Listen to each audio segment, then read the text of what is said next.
Okay, yeah. So now that's filming.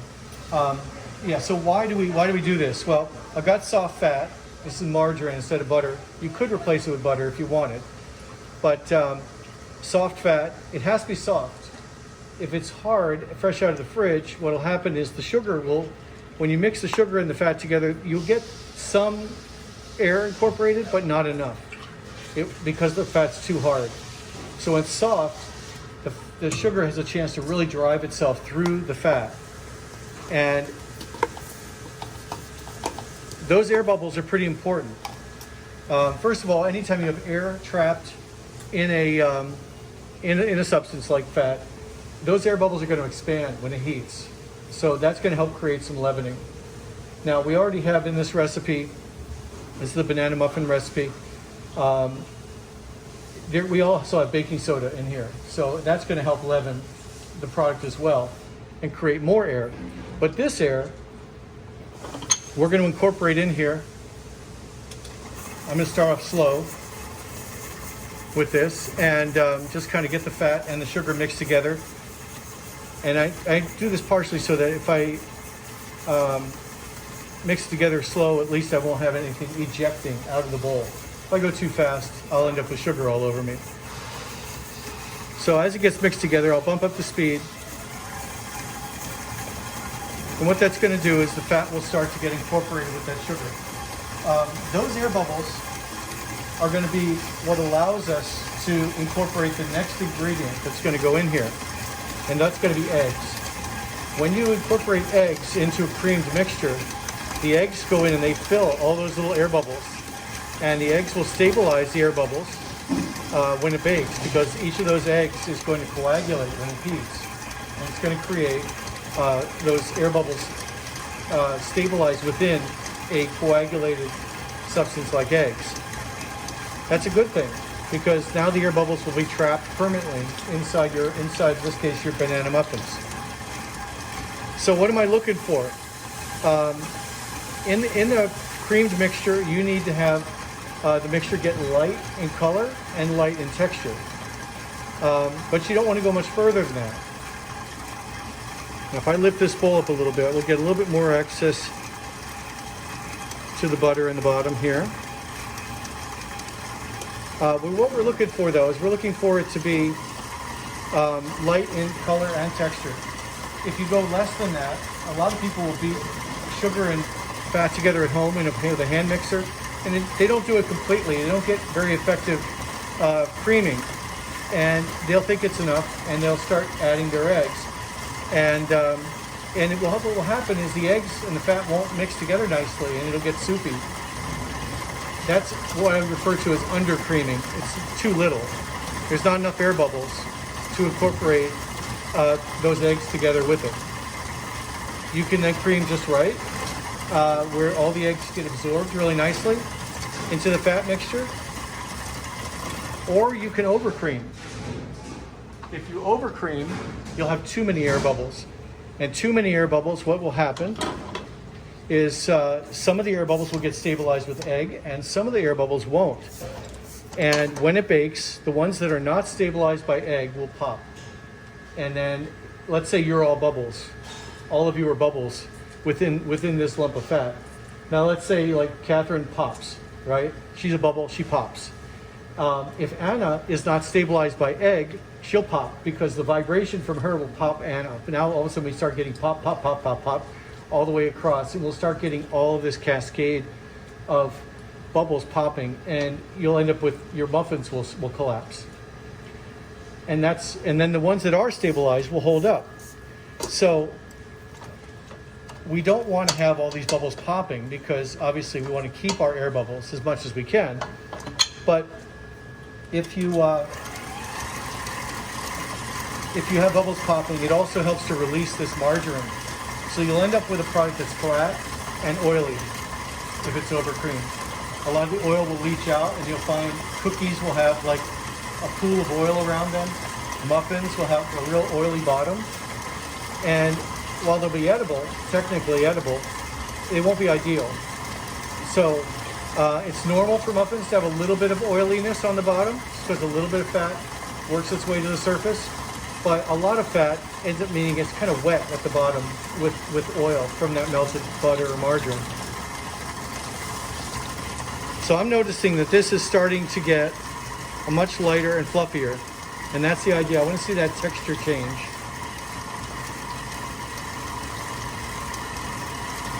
And that's what I like to see. It's really starting to change in texture and really getting a lot lighter and fluffier. So if I bring this out, you can see it really looks different than it did. I mean, it's light, it's still yellow, but it's lighter yellow, and it's also fluffy. And that's what makes a big difference. That means we have air bubbles. We know we've got enough to do the job.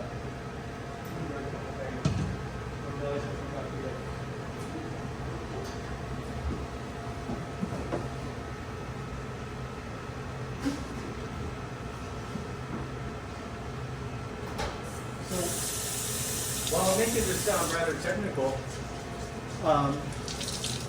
even though it sounds rather technical, the reality is that there is it's like in the Three Bears. There's a too hot, a too cold, and a just right, right? And having it just right is like that Goldilocks kind of place where you've got the right amount of air bubbles to absorb the right amount of liquid, which will be in these eggs.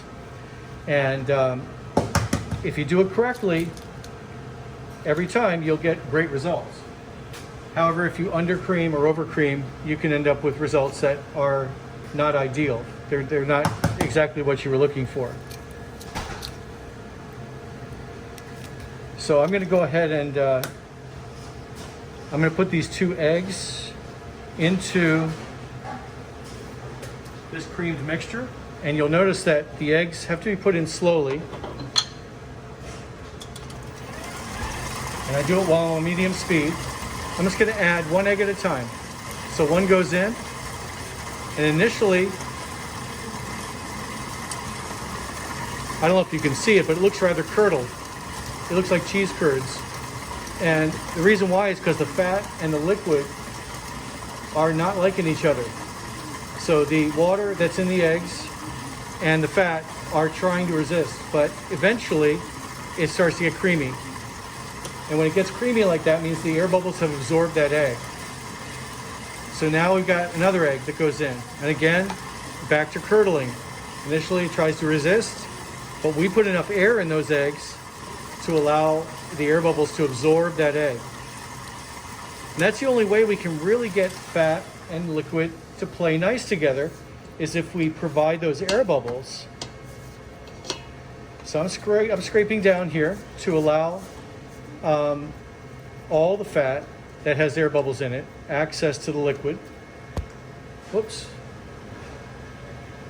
And we're going to go ahead and mix it a little longer, make sure it's all mixed together and all the air bubbles have access to all of the egg.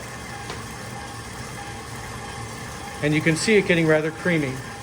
And that creaminess tells me that it's absorbing. It's doing what it's supposed to do. The other thing that's helping along with this process is the egg yolk.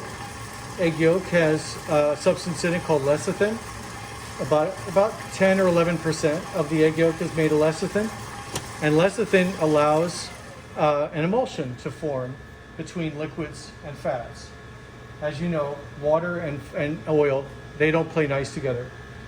But if you add lecithin, you can get the oil, and lecithin is attracted to both water and oil. So when the two get to lecithin, lecithin helps them play nice together and stay together as a mixed mixture. The definition of an emulsion is 2 or more ingredients that ordinarily would not mix, staying in a stable mixture. So good examples of that are when we make, let's say, mayonnaise.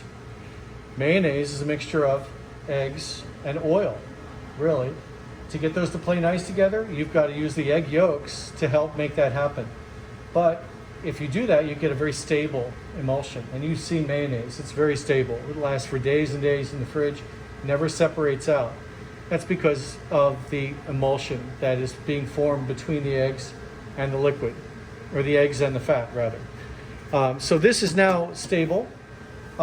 Next thing's on here, it says beat in the eggs, add the bananas and sour cream. I'm going to take the bananas and I'm just going to mash these in with the sour cream. The creaming method part is basically done. So what you've just seen me do is basically what we are really focused on today, is the method itself of creaming. Now there's sour cream, bananas, and vanilla. I'll throw in the vanilla. And I'm just going to use a pastry blender to mash these bananas up. And what that's going to do is just make the bananas small. You could put these into a food processor or something like that, but I think it's easier, at least from a dirty dish standpoint, to just clean a little bowl than it is to clean a whole food processor, you know. So the sour cream is for moisture, but one thing you'll notice, if you remember what we talked about with leaveners, is that baking soda, which this recipe calls for, requires an acid to do its job. And that acid is coming from that sour cream. That sour cream has plenty of acid in it. That's where the sour comes from. So, if this recipe did not have sour cream in it, it would probably call for baking powder instead of baking soda. So it's the sour cream that makes that baking soda do its job. So now that we've got this cream mixture, we'll put our baking powder, or baking soda rather, and our salt in with our flour, just to make sure all that's mixed together. And this recipe, it says to take the banana mixture and put it in with your flour, in with your dry flour mixture, and bring those together. Normally in any creaming method recipe, you've got these basic steps though. Cream together your fat and sugar, work in your eggs little by little, and then add your dry. And the dry is only minimally mixed, very minimally. We don't want to get gluten formed. We don't want to have any toughness in our banana muffins. So in order to do that, we're going to limit how much we mix it. So I'm just going to get this together enough so everything is kind of equally moist. And then we're just going to go ahead and pour it on in. Now this mixture here is, as I say, creamed sugar and margarine and eggs. Now if we were doing cookies, we'd probably just throw flour in. Wouldn't have bananas and all that in it, but cookies most of the time use the creaming method. With a cake, if you had a cake that called for creaming method, it might not just call for flour, but it may also call for extra liquid. A lot of cakes call for milk added along with that. How do you get all that liquid in there? I mean, it was enough just for the butter or the margarine to absorb that much egg. So when you have a lot of extra liquid with the creaming method, what I would do then is I would take a little liquid, add it, a little bit of flour, a little bit of liquid, a little bit of flour, and work it in alternately until all of it's together. And I know you run the risk of forming some gluten because the liquid is getting in direct contact with the flour. But if you're doing it fairly quickly, just a few, one part of milk, let's say, one part of flour, it will all come together and it won't affect the toughness or the softness of your cake. It's the only way really to get that liquid in there. But in this case, our liquid is sour cream and bananas. So now that it's in there, I'm gonna mix it together until it just barely comes together. It just starts to get equally moist. Now I know it'll be kind of lumpy. It won't be all that pretty, but I don't want to overmix, right? I want this to be a tender banana muffin. So a few seconds of mixing, and we're going to move to the next step, which is to dish this out into a muffin tin, and we're going to go ahead and bake it off. If you see anything that looks like it's a little bit undermixed, just take. Okay, so we're just going to bring this together. If you see anything that looks like it's slightly undermixed, this is where you just sort of gently fold it together I just try to do as little mixing as I can. Because after all, things that are creamed together usually are designed to be soft. And they're designed to be moist and delicate. So I've got a pan ready to go here. And I've got my muffin pan ready to go. I'm just going to try to make sure these are about consistent in size. So I'm using the same size scooper, which is number 16.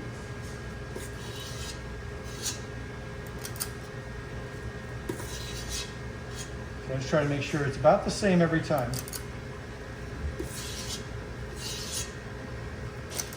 Creaming is also used sometimes to make sure that ingredients, or that we use the cream method partly to make sure ingredients are well mixed into a mixture. So you'll see sometimes with the creaming method, they'll say add the salt along with the sugar in the creaming method. Why do you want to do that? Well, it makes sure the salt gets really well distributed. So there's no area of your recipe that has all the salt and areas that don't have any.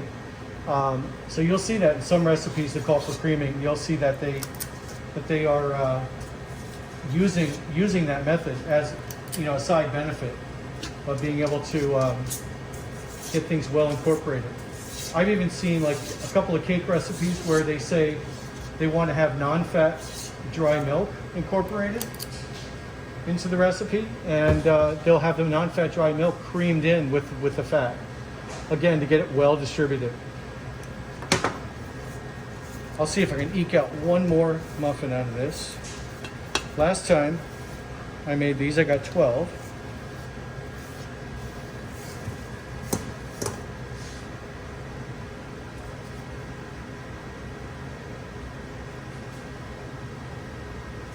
Close enough. Okay, and off to the oven we go with these.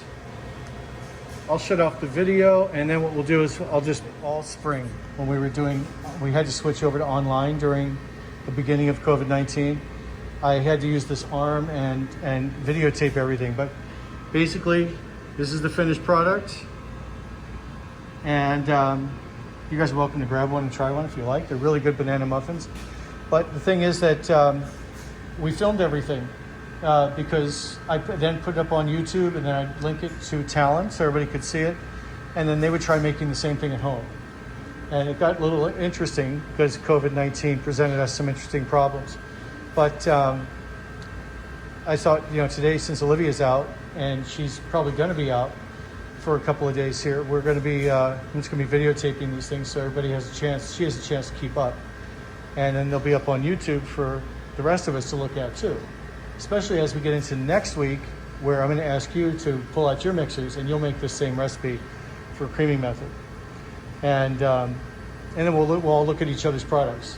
And I think one of the most powerful things about this is that you can look at not only your products, but you can look at everybody else's.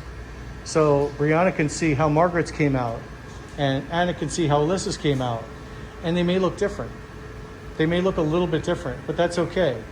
They'll still be good, and they'll still be edible, and they'll still be nice products. It's just that you're going to find that there'll be subtle differences in color, size, how long they baked. Sometimes, like, you know, Alyssa's might take 14 minutes, Anna's might take 17 minutes. Same oven. It just depends. And what we do to test them is on these, I just take a toothpick and I just stick it in and see if it comes out clean. With these this morning, it was 13 minutes. I checked them, they weren't ready. By 15 and a half minutes, I was getting a clean toothpick. So that's always a good sign. With a lot of these, you can do that. You can do that really reliably.